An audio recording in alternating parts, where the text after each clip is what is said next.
नमस्कार, एक बार फिर से बहुत बहुत स्वागत है आप सभी लोगों का मौलिक शक्ति न्यूज पर और मैं हूं आपके साथ साइमा। राजस्थान से लेकर बिहार तक ईडी का डंडा एक बार फिर से चला है और ऐसे घोटालों का खुलासा हुआ है जिसको जानने के बाद आपके भी होश उड़ जाएंगे। तो चलिए बिना देरी के उन दो मामलों के बारे में आपको जानकारी देते हैं जिन्होंने इस वक्त सियासी बाजार काफी ज्यादा गर्म कर रखा है। सबसे पहले हम बात करेंगे राजस्थान में हुई ईडी की छापेमारी की, जिसमें क्या कुछ चीजें सामने आई हैं वो बताते हैं। दरअसल राजस्थान में अब तक का सबसे बड़ा निवेश घोटाला सामने आया है। ईडी यानी प्रवर्तन निदेशालय ने इस मामले में कार्रवाई करते हुए कई खुलासे किए हैं। दरअसल ये घोटाला नेक्सा एवरग्रीन कंपनी से जुड़ा हुआ है। कंपनी ने 70,000 लोगों से 2700 करोड़ रुपए की ठगी की है।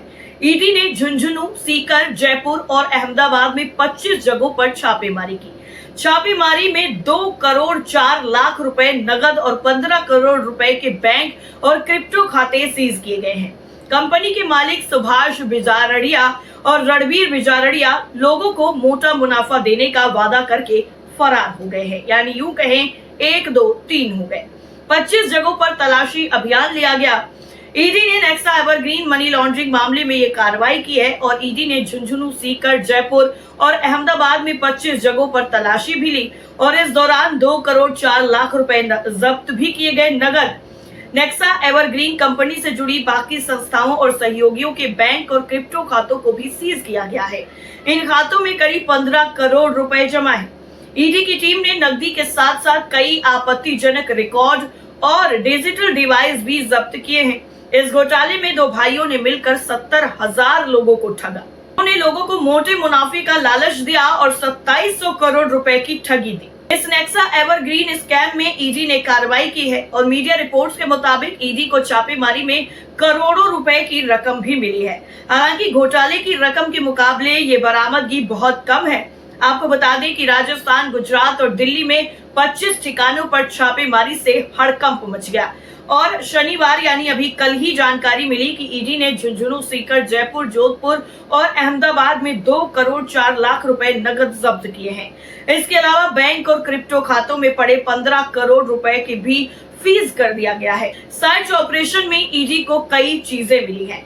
दरअसल सबसे पहले तो 2 करोड़ 4 लाख रुपए नगद जब्त हुए, 15 करोड़ रुपए बैंक व क्रिप्टो खातों में फ्रीज किए गए, कई डिजिटल डिवाइसेस, हार्ड डिवाइस और आपत्तिजनक दस्तावेज भी जब्त हुए हैं। झुंझुनू के केके कॉलोनी में पूर्व फौजी सलीम खान के घर पर 17 घंटे तक रेड हुई है। ऐसा जमीन का लालच देकर इस पूरी ठगी को अंजाम दिया गया। नेक्सा एवरग्रीन ने लोगों को धुलेरा स्मार्ट सिटी में जमीन का लालच दिया। कंपनी ने कहा कि ये भारत की पहली ग्रीन फील्ड सिटी बनने जा रही है। कंपनी ने हर मंगलवार को मोटा मुनाफा देने का वादा भी किया। इस तरह उन्होंने 70,000 से ज्यादा लोगों से पैसे ऐंठ लिए। लोगों को विश्वास दिलाने के लिए सेवानिवृत्त फौजियों को ऑफिस संचालक बनाया गया था और इस घोटाले के मास्टरमाइंड सुभाष बिजारड़िया और रणवीर बिजारड़िया हैं। वो सीकर के पनलावा के रहने वाले हैं। उन्होंने धोलेरा स्मार्ट सिटी के नाम पर ये पूरा घोटाला अंजाम दिया। इतना ही नहीं, उन्होंने 15 से ज्यादा शेल कंपनियां बनाई और एजेंट्स को मोटा कमीशन भी दिया। एजेंट्स ने लोगों को बड़े बड़े सपने दिखाए और सरकारी कर्मचारियों, पुलिस वालों और रिटायर्ड फौजियों से लाखों करोड़ों रुपए लगवा दिए। कहीं 2700 करोड़ रुपए की ठगी का आरोप लगा है। जी हाँ, कंपनी संचालकों पर 2700 करोड़ रुपए की ठगी का गंभीर आरोप है। कंपनी हर मंगलवार को निवेशकों को पैसे लौटाने का वादा करती थी, लेकिन 24 जनवरी 2023 के बाद से भुगतान पूरी तरह बंद हो गया। इससे हजारों निवेशकों को भारी नुकसान हुआ। इसे लेकर कई केस भी दर्ज हैं। नेक्सा एवरग्रीन प्राइवेट लिमिटेड 17 अप्रैल 2021 को रजिस्ट्रार ऑफ कंपनीज अहमदाबाद में रजिस्टर्ड हुई थी और कंपनी ने धुलेरा, गुजरात में स्मार्ट सिटी में निवेश के नाम पर लोगों से 2700 करोड़ रुपए ऐंठ लिए। कंपनी संचालकों के खिलाफ सीकर, झुंझुनू के साथ ही कई जिलों में ठगी के मामले भी दर्ज हैं। वहीं दूसरी तरफ बिहार से भी एक ऐसा मामला सामने आया है जहां पर 8 मंत्रालयों से सेटिंग की बात है।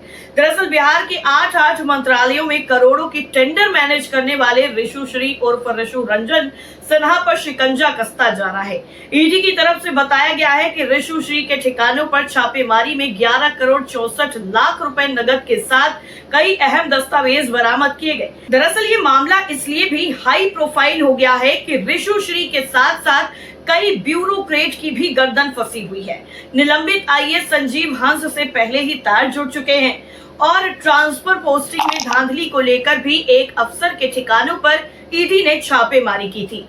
ये भी ऋषु से ही जुड़ा हुआ मामला है। वैसे ऋषु के 3 राज्यों के 9 ठिकानों पर ईडी ने छापेमारी की थी और इससे पहले भी छापेमारी हो चुकी है, मगर पावर जोन के मिस्ट्री मैन पर कोई भी मुंह खोलने को तैयार नहीं है। इतना ही नहीं, करोड़ों की नकदी के साथ अहम दस्तावेज भी मिले हैं। प्रवर्तन निदेशालय यानी ईडी के पटना जोनल कार्यालय ने ठेकेदार ऋषु श्री उर्फ ऋषु रंजन सिन्हा के खिलाफ मनी लॉन्ड्रिंग के तहत कार्रवाई की और 3 राज्यों में उसके ठिकानों पर छापेमारी करके 11 करोड़ 64 लाख रुपए नकदी और कई दस्तावेज जब्त किए हैं। ईडी ने बिहार के पटना और मुजफ्फरपुर, गुजरात के सूरत और हरियाणा के पानीपत में 9 जगहों पर तलाशी अभियान चलाया और इस दौरान कई आपत्तिजनक दस्तावेज, डिजिटल सबूत और लगभग 11 करोड़ 64 लाख रुपए नकद जब्त किए गए। जांच लगातार जारी है। जांच एजेंसी ने ये कार्रवाई बिहार की विशेष सतर्कता इकाई यानी SVU की ओर से दर्ज एक FIR के आधार पर शुरू की है।